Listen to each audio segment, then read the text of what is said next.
بسم اللہ الرحمن الرحیم۔ تخلیق انسان کا بیان۔ سوال: انسان کی تخلیق کا طریقہ کیا ہے؟ جواب: حضرت آدم اور نبی آدم دونوں کے تخلیق کے طریقے مختلف ہیں۔ حضرت آدم کی تخلیق کا طریقہ یہ ہے کہ پہلے مٹی کا خمیر ہوا، پھر صورت بنی، پھر اس میں روح ڈالی گئی۔ اور نبی آدم کا طریقہ یہ ہے کہ پہلے نطفہ تھا، پھر وہ خون کی بوند بنا، پھر گوشت کا ٹکڑا ہوا، پھر اعضاء کی انگلیاں پھوٹے، پھر صورت بنی، پھر اس میں روح ڈالی گئی۔ سوال: حضرت آدم علیہ السلام کی تخلیق میں کتنا عرصہ لگا؟ جواب: 120 سال۔ تفصیل یہ ہے کہ حضرت عزرائیل علیہ السلام پوری روئے زمین سے ایک مست خاک اٹھا کر لے گئے۔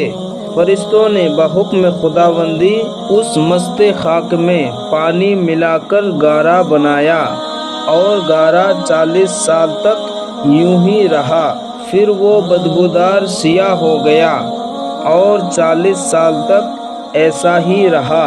اس کے بعد خداوند قدوس نے اپنے دست قدرت سے قالب آدم کو تیار کیا اور اس کی صورت بنائی، یہاں تک کہ وہ خشک ہو کر کھنکھنانے لگی۔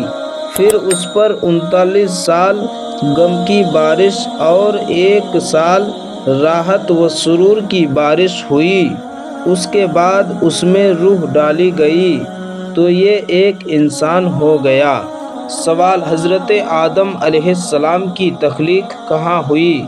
جواب: اکثر مفسرین فرماتے ہیں کہ جنت عدن میں ہوئی، اور کچھ حضرات فرماتے ہیں کہ مکہ معظمہ اور طائف کے درمیان وادی نعمان میں ہوئی۔